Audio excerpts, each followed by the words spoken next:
blessing today.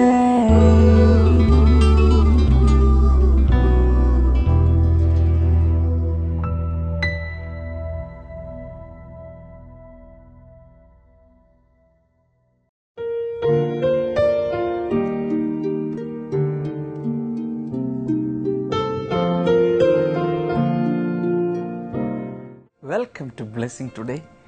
ഇന്നത്തെ programme എല്ലാവർക്കും ഒരു വലിയ അനുഗ്രഹമായി മാറട്ടെ എന്ന് ഉള്ളിൽ പ്രാർത്ഥിക്കുന്നു.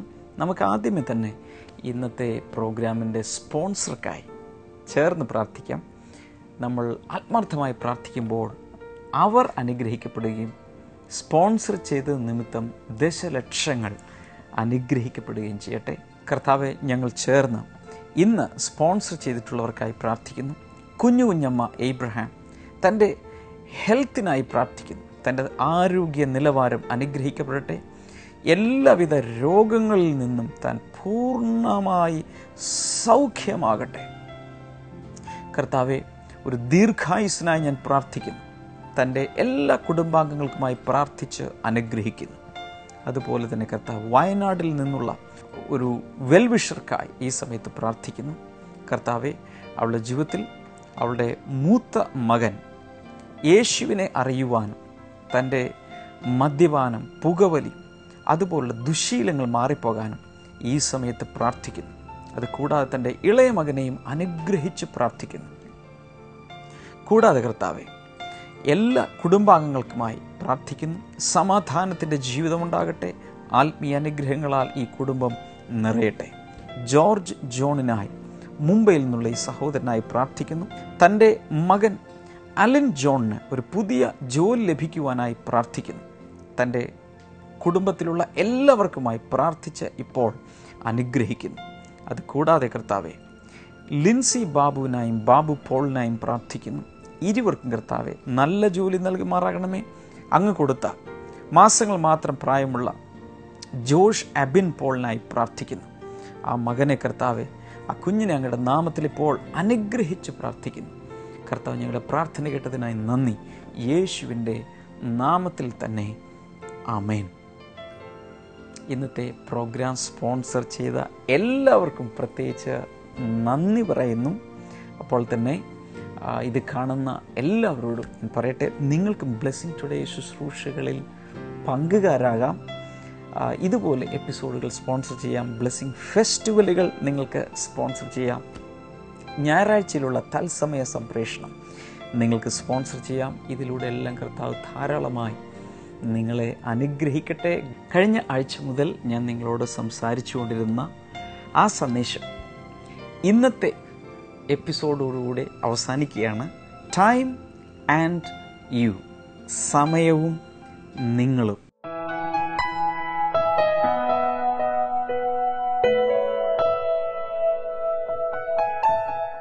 ഈ പുതിയ വർഷത്തിൻ്റെ ആരംഭ ആഴ്ചകളിൽ തന്നെ ഇങ്ങനൊരു സന്ദേശം ബ്ലെസ്സിങ് ടുഡേയിലൂടെ നിങ്ങൾ കേൾക്കുന്നത് സമയത്തിൻ്റെ മൂല്യം വളരെ നന്നായി മനസ്സിലാക്കി ഈ വർഷം പാഴാകാതെ, പലപ്പോഴും പലർക്കും ഒരു വർഷം അവസാനിക്കുന്ന സമയത്ത് അതിഭയങ്കരമായ റിഗ്രറ്റും കുറ്റബോധവും ഒക്കെ ഉണ്ടായി.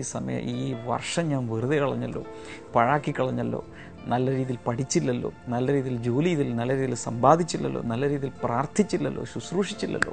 ഇതൊക്കെ ഒത്തിരി പേർക്ക് കുറ്റബോധമാണ്. ഇതുണ്ടാകാതിരിക്കാൻ ആദ്യം മുതലേ നമ്മൾ സമയത്തെ നന്നായി മനസ്സിലാക്കി നമ്മൾ മുന്നിലേക്ക് പോകണം.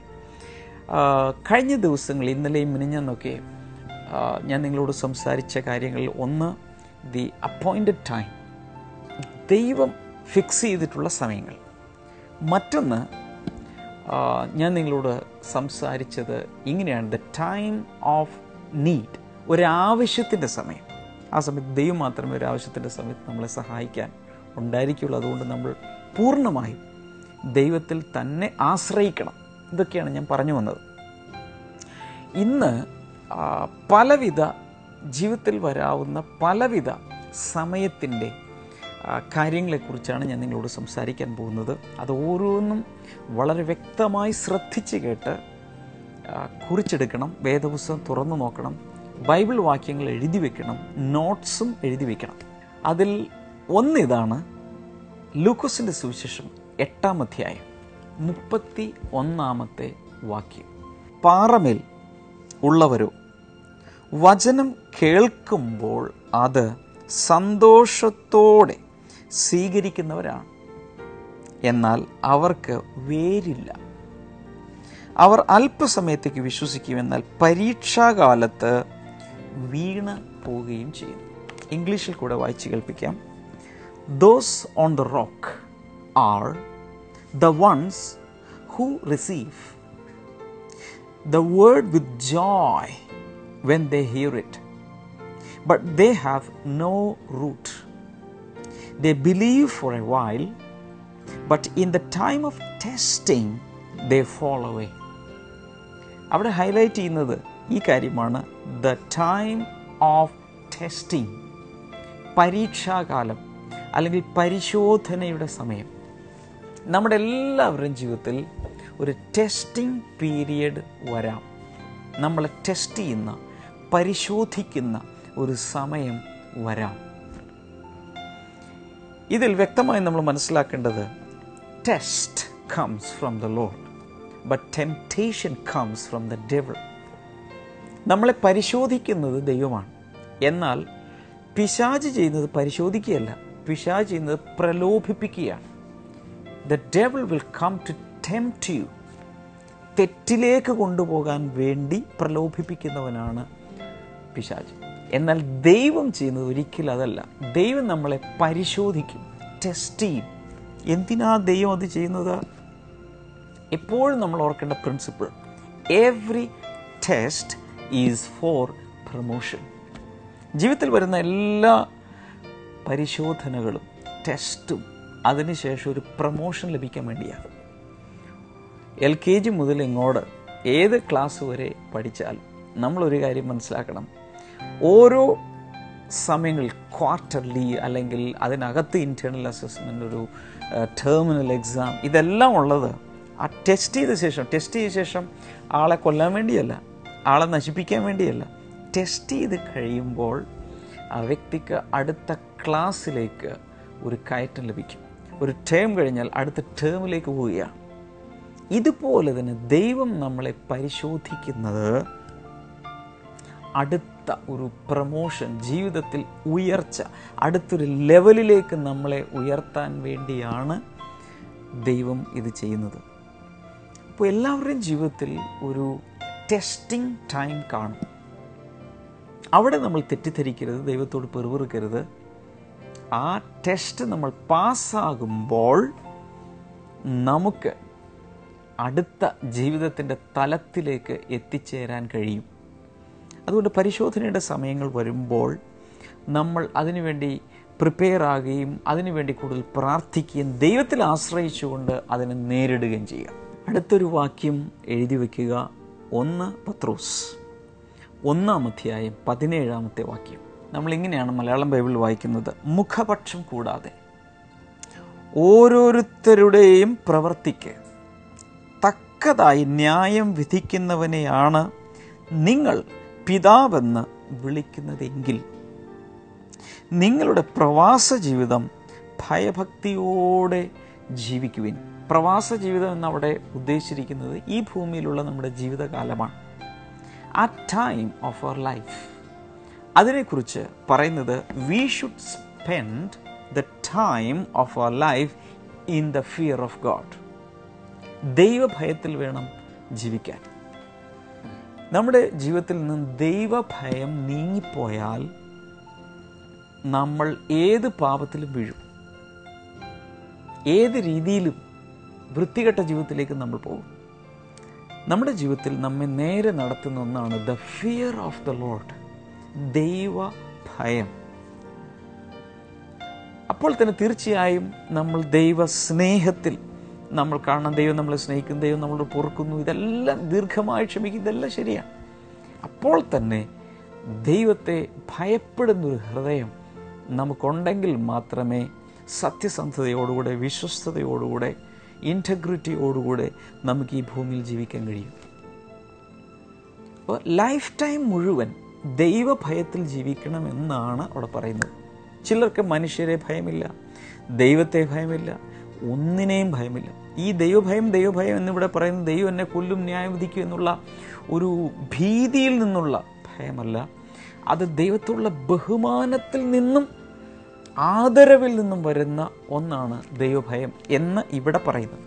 അവിടെ പ്രത്യേകിച്ച് പറയുന്ന ഇതാണ്, അങ്ങനെ ഒരു ദൈവഭയത്തിൽ അല്ലെങ്കിൽ ഇവിടെ പറയുന്നത് മുഖപക്ഷമില്ലാത്തവനാണ് നമ്മുടെ ദൈവം. മുഖപക്ഷമില്ലാതെ ഓരോരുത്തരുടെയും പ്രവർത്തിക്ക് തക്കതായി ന്യായം വിധിക്കുന്നവനാണ് ദൈവത്തിന്. ഒരു മുഖപക്ഷമില്ല. ഈ ഭൂമിയിൽ വലിയ ആളായിരിക്കാം, പണം ഒത്തിരി ഉണ്ടായിരിക്കാം, വലിയൊരു അധികാരത്തിൽ ഒരു പൊസിഷനിലിരിക്കുന്ന ഒരാളായിരിക്കാം. പക്ഷെ ദൈവത്തിന് അതൊന്നൊരു വിഷയമല്ല. ദൈവത്തിന് ഒരു കുടിലിൽ പാർക്കുന്നൊരു മനുഷ്യനെയും വലിയൊരു കൊട്ടാരത്തിൽ താമസിക്കുന്ന രാജാവിന് ദൈവത്തിന് ഒരുപോലെയുള്ളൂ. രണ്ടും ദൈവത്തിൻ്റെ കൈകൾ കൊണ്ടുണ്ടാക്കിയ ഒരു സൃഷ്ടി മാത്രമാണ്. അതുകൊണ്ട് ദൈവത്തിന് ഒന്നിനെയും ഒരാളോട് മുഖപക്ഷമില്ല. അങ്ങനെയുള്ള ദൈവം മുഖപക്ഷം കൂടാതെ ന്യായം വിധിക്കുന്നവൻ ആണെങ്കിൽ, അങ്ങനെയുള്ളവനെ നിങ്ങൾ പിതാവെന്ന് വിളിക്കുന്നതെങ്കിൽ നിങ്ങളുടെ പ്രവാസ ജീവിതം ഭയഭക്തിയോടെ ജീവിക്കുവിൻ. നമ്മുടെ സമയം അതുപോലെ ജീവിക്കേണ്ടത് ആവശ്യമാണ്. ഇനിയും ഒരു വാക്യം എഴുതാമോ? എഫേസ്യ ലേഖനം 5:16 വാക്യം വളരെ പ്രധാനപ്പെട്ട ഒന്നാണ്. അവിടെ ഇങ്ങനെ കാണുന്നു, ഇത് ദുഷ്കാലമാകയാൽ സമയം പരമാവധി പ്രയോജനപ്പെടുത്തുവിൻ.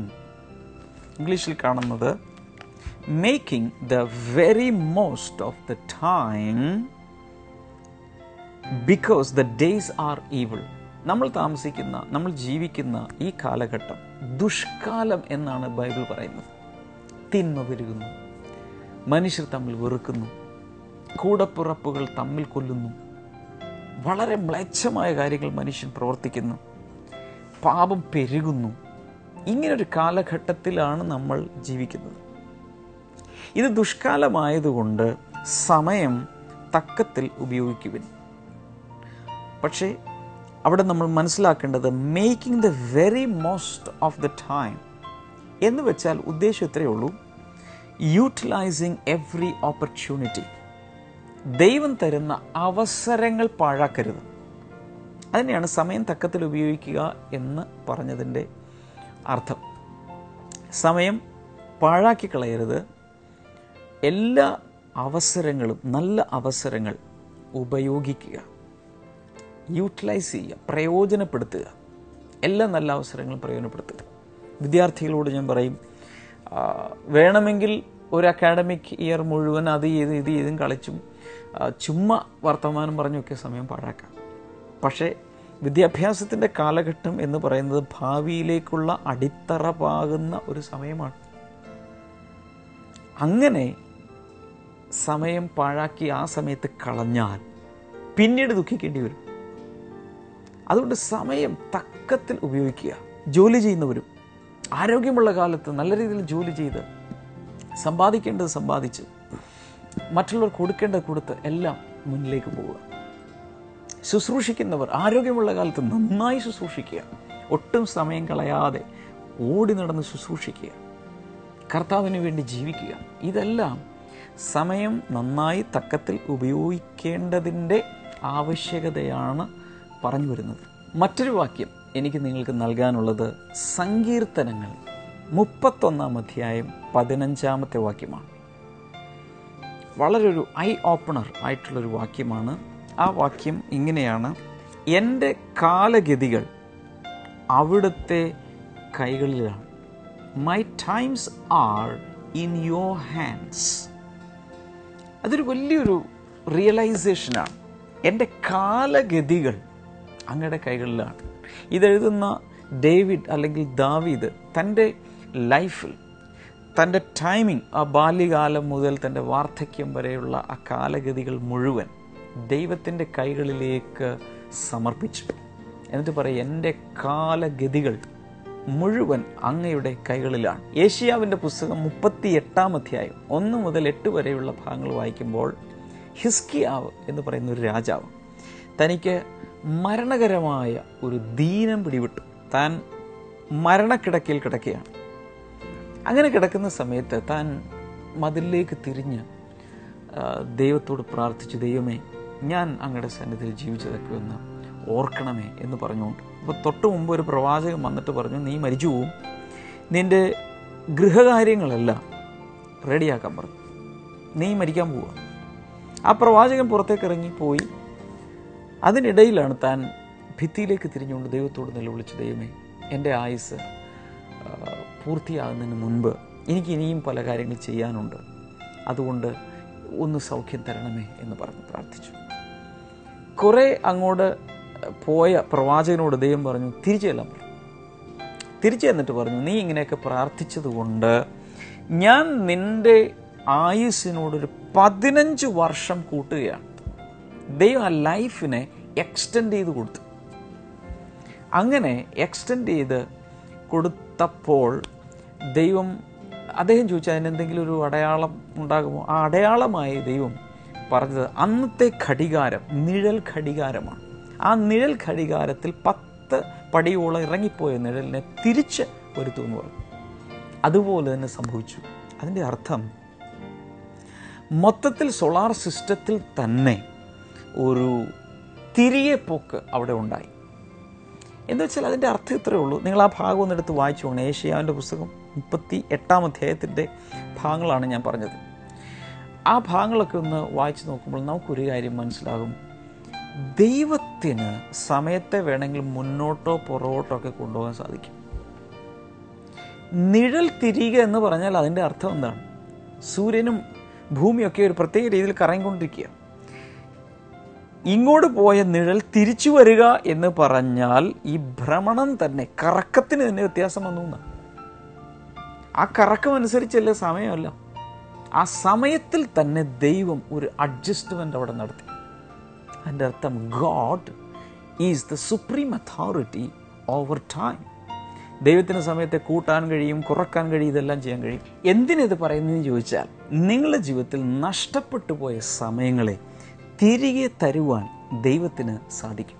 ജോയൽ അല്ലെങ്കിൽ യോവേൽ പ്രവാചകന്റെ പുസ്തകം 2-ാം അധ്യായം 23-24 ഞാൻ വായിക്കുന്നത്. സന്തോഷിക്കുവിൻ സിയോനിലെ ജനമേ, നിങ്ങളുടെ ദൈവത്തിൽ സന്തോഷിക്കുവിൻ. അവൻ നീതിയിൽ നിങ്ങൾക്ക് മുൻമഴ തരുന്നു.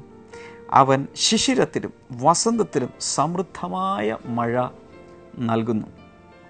മെതിക്കളങ്ങൾ ധാന്യങ്ങൾ കൊണ്ട് നിറയും. ചക്കുകളിൽ പുതുവീഞ്ഞും എണ്ണയും കവിഞ്ഞ് ഒഴുകും. വെട്ടുക്കിളികൾ തിന്നുപോയ വർഷങ്ങൾക്ക് തക്കവണ്ണം ഞാൻ നിങ്ങൾക്ക് പകരം നൽകും. എന്ന് വെച്ചാൽ നഷ്ടപ്പെട്ടു പോയ സംവത്സരങ്ങൾ, പാഴായിപ്പോയ, പ്രയോജനരഹിതമായി പോയ സംവത്സരങ്ങളെ തിരിച്ചു തരാൻ ദൈവത്തിന് സാധിക്കും. കാരണം ദൈവത്തിന് സമയത്തിൻ്റെ മേൽ അധികാരമുണ്ട്. God can compensate your lost years. വിശ്വസിക്കാമോ? ആ ദൈവത്തിൽ ഒന്ന് വിശ്വസിച്ച് ജീവിതം മുഴുവൻ ആ കർത്താവിൻ്റെ കയ്യിലേക്കൊന്ന് സമർപ്പിക്കാമെങ്കിൽ സമയത്തെ നല്ല രീതിയിൽ, വേണ്ട രീതിയിൽ കൈകാര്യം ചെയ്യാൻ ഈ വർഷം ദൈവം നിങ്ങളെ ഒത്തിരി സഹായിക്കും. തുടർന്ന് നമ്മൾ ഇന്നത്തെ മിറക്കിൾസ് ടുഡേയിലേക്ക് പോകുന്നു. ഇന്നത്തെ മിറക്കിൾസ് ടുഡേ നിങ്ങളുടെ വിശ്വാസത്തെ വർദ്ധിപ്പിക്കട്ടെ. അതിനുശേഷം ഞാൻ നിങ്ങൾക്ക് വേണ്ടി പ്രാർത്ഥിക്കും.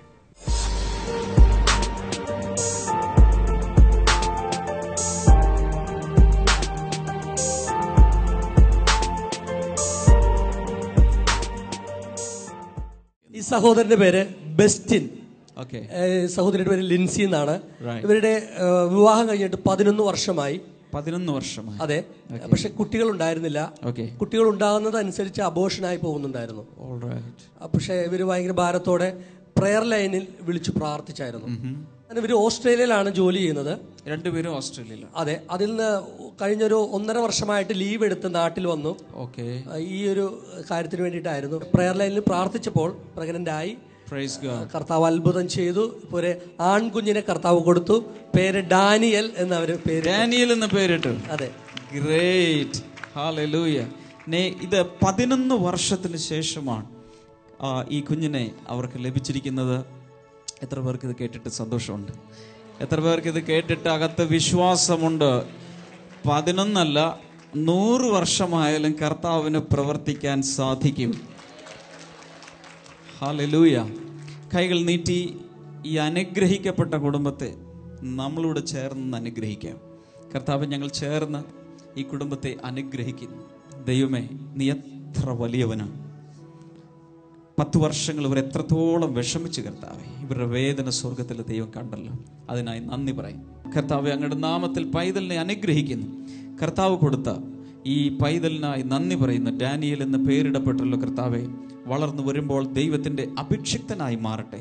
സകല നന്മകളാലും ഈ കുടുംബം നിറയട്ടെ. കർത്താവ്, യേശുവിൻ്റെ നാമത്തിൽ കുഞ്ഞുങ്ങളില്ലാതെ ദാമ്പത്യ ജീവിതം എത്ര വർഷം പിന്നിട്ടിട്ടുണ്ടെങ്കിലും ഇവർ ദൈവത്തിൻ്റെ അത്ഭുതത്തിൻ്റെ സാക്ഷികളായി ഇവിടെ നിൽക്കുമ്പോൾ കർത്താവ് യേശുവിൻ്റെ നാമത്തിൽ ദൈവത്തിൻ്റെ ശക്തി ആ കുഞ്ഞുങ്ങളില്ലാത്ത ദമ്പതികളുടെ മേൽ നിഴലിടട്ടെ. കർത്താവ് യേശുവിൻ്റെ നാമത്തിൽ നിഴലിടട്ടെ. ഒന്നല്ല കർത്താവേ, അങ്ങേക്ക് അസാധ്യമായി ഒന്നുമില്ലാത്തത് കൊണ്ട് അസംഖ്യം ദമ്പതികളിൽ ഇപ്പോൾ യേശുവിൻ്റെ നാമത്തിൽ ഒരു മിറക്കിൾ നടക്കാൻ തുടങ്ങട്ടെ. യേശുവിൻ്റെ നാമത്തിൽ അത് സംഭവിക്കട്ടെ, സംഭവിക്കട്ടെ, സംഭവിക്കട്ടെ. ആമേൻ, ആമേൻ. God bless you.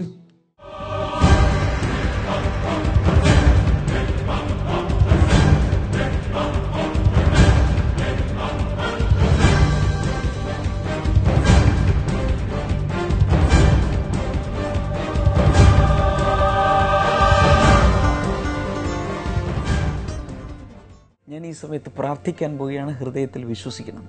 കർത്താവ് യേശുവിൻ്റെ നാമത്തിൽ ഈ പ്രാർത്ഥനയുടെ സമയത്ത് അങ്ങയുടെ കൈകൾ ചലിക്കുന്നതിനായി നന്ദി പറയുന്നു. യേശുവിൻ്റെ നാമത്തിൽ അലർജികൾ ഇപ്പോൾ സൗഖ്യമാകട്ടെ. ന്യൂമോണിയ ബാധിച്ചൊരു വ്യക്തിയെ കർത്താവ് ഈ സമയത്ത് സൗഖ്യമാക്കുന്നു. അതുപോലെ അപസ്മാരം ഉള്ള രോഗികൾ യേശുവിൻ്റെ നാമത്തിൽ ഇപ്പോൾ സൗഖ്യമാകട്ടെ. അപസ്മാരമുള്ള രോഗി, ഏതോ രോഗി ഈ പ്രാർത്ഥിച്ചുകൊണ്ടിരിക്കുന്ന സമയത്ത് അപസ്മാരമുള്ള രോഗികളുടെ ശരീരത്തിൽ ഒരു വലിയ വിറയൽ അനുഭവിക്കുന്നു. യേശുവിൻ്റെ നാമത്തിൽ ഇപ്പോൾ തന്നെ ആ സൗഖ്യം പൂർത്തിയാകട്ടെ. ദൈവത്തിൻ്റെ പരിശുദ്ധാത്മ നിങ്ങളുടെ ശരീരത്തെ തൊട്ടതാണ്. ഇൻ ജീസസ് നെയിം അത് സംഭവിക്കട്ടെ. അതുപോലെ കണ്ണുകളുടെ കാഴ്ചശക്തി കുറഞ്ഞുപോയ ആർക്കോ കണ്ണ് പെട്ടെന്ന് ആ കണ്ണ് തുറക്കട്ടെ. യേശുവിൻ്റെ നാമത്തിൽ ആ കണ്ണ് തുറന്നു വരട്ടെ. I release miracles in the mighty name of Jesus. കഴുത്തിലുള്ള വേദന മാറിപ്പോട്ടെ. ഷോൾഡറിലേക്കൊക്കെയുള്ള സ്പോണ്ടിലൈറ്റിസ് യേശുവിൻ്റെ നാമത്തിൽ ഇപ്പോൾ സൗഖ്യമാകട്ടെ. എല്ലാവിധ ക്യാൻസറുകളും സൗഖ്യമാകട്ടെ. In the name of Jesus cancer രോഗം സൗഖ്യമാകട്ടെ. Thank you Lord. അതുപോലെ ആർത്രൈറ്റിസ് യേശുവിൻ്റെ നാമത്തിൽ ഇപ്പോൾ സൗഖ്യം ആകട്ടെ. Thank you Holy Spirit. In Jesus name അത് സംഭവിക്കട്ടെ. കുടലുകൾക്കകത്തുള്ള അൾസറുകൾ സൗഖ്യമാകട്ടെ. മുഴകൾ യേശുവിൻ്റെ നാമത്തിൽ മാറിപ്പോകട്ടെ. കുഞ്ഞുങ്ങളില്ലാത്തവർക്കായി ഞാൻ പ്രാർത്ഥിക്കുന്നു. അത്ഭുതകരമായി അവർക്ക് കുഞ്ഞുങ്ങൾ ഉണ്ടാകട്ടെ. In the mighty name of Jesus അത് സംഭവിക്കട്ടെ. അതുപോലെ ഹാർട്ടിൻ്റെ വാൽവിന് തകരാറുള്ളവർ യേശുവിൻ്റെ നാമത്തിൽ സൗഖ്യമാകട്ടെ. മസിൽ വീക്കായിക്കൊണ്ടിരിക്കുന്ന വ്യക്തികൾ യേശു കർത്താവിൻ്റെ നാമത്തിൽ അവർ സൗഖ്യമാകട്ടെ. Thank you Jesus. എല്ലാവിധ ദീനവും രോഗവും കർത്താവ് നീ എടുത്തു മാറ്റുന്നതിനായി നന്ദി പറയുന്നു. അങ്ങയുടെ നാമത്തിൽ ജനത്തെ ഇപ്പോൾ അനുഗ്രഹിച്ചിരിക്കുന്നു. ദൈവിക രോഗസൗഖ്യവും വിടുതലും കർത്താവ് നീ കൽപ്പിച്ചതിനായി നന്ദി. Thank you Lord. ഇപ്പോൾ ഹൃദയത്തിൽ നിഷ്കളങ്കമായി വിശ്വസിക്കുക. കർത്താവ് നിങ്ങളുടെ ആവശ്യം എന്തായിരുന്നാൽ കർത്താവ് അത്ഭുതം പ്രവർത്തിക്കും. പ്രത്യേകിച്ച് കടഭാരം അനുഭവിക്കുന്ന വ്യക്തികൾക്കായി പ്രാർത്ഥിക്കുന്ന ഒരു സാമ്പത്തിക വിടുതൽ ഉണ്ടാകട്ടെ. വീസയ്ക്ക് വേണ്ടി പ്രാർത്ഥിക്കുന്നവർ യേശുവിൻ്റെ നാമത്തിൽ അത്ഭുതകരം, ഒത്തിരി വർഷങ്ങൾ ശ്രമിച്ചിട്ട് കിട്ടാത്തത് യേശുവിൻ്റെ നാമത്തിൽ ലഭിക്കട്ടെ. ജോലിയില്ലാത്തവർക്ക് അത് ലഭിക്കട്ടെ. ഭവനം പണിയേണ്ടവർക്കായി പ്രാർത്ഥിച്ച് അനുഗ്രഹിക്കുന്നു.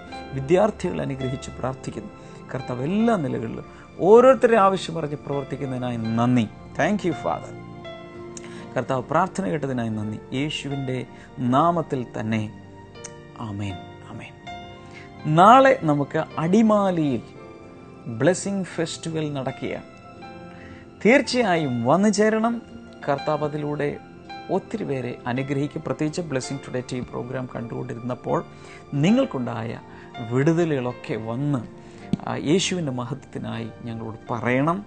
കൂടാതെ രോഗികളായിട്ടുള്ളവരൊക്കെ കൊണ്ടുവന്നാൽ യേശു അവരെ സൗഖ്യമാക്കും. ഞങ്ങളല്ല സൗഖ്യമാക്കുന്ന, യേശു അവരെ സൗഖ്യമാക്കും. അതുപോലെ മറ്റന്നാൾ കട്ടപ്പനയിൽ നമ്മുടെ ബ്ലെസ്സിംഗ് ഫെസ്റ്റിവൽ നടക്കുകയാണ്. അവിടെയും വന്നു ചേരുക. കർത്താവ് ധാരാളമായി നിങ്ങളെ അനുഗ്രഹിക്കട്ടെ. നാളെ ഇതിനേക്കാൾ പ്രധാനപ്പെട്ട ഒരു സന്ദേശത്തിലേക്ക് നമ്മൾ പോവുകയാണ്. God bless you. See you tomorrow.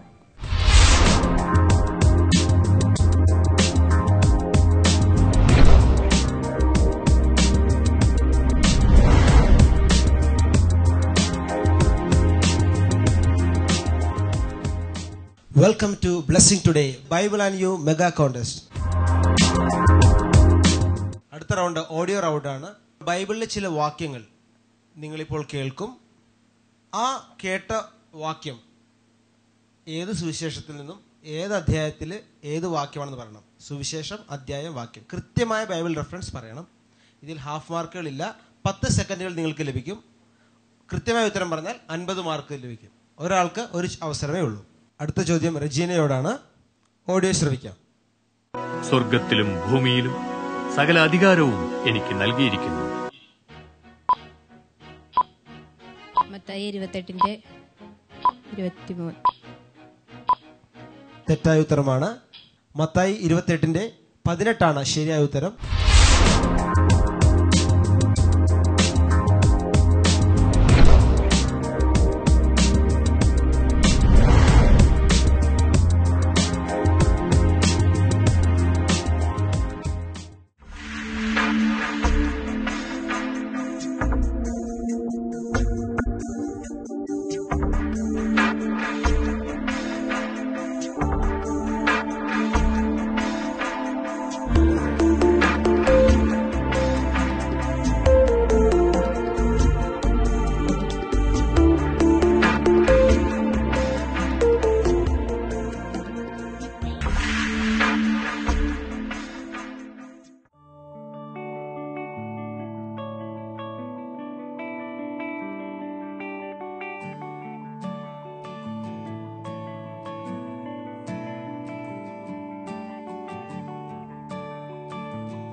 ഞങ്ങളുടെ address blessing today, post box number 2215, Edappally PO, Kerala, India 682024.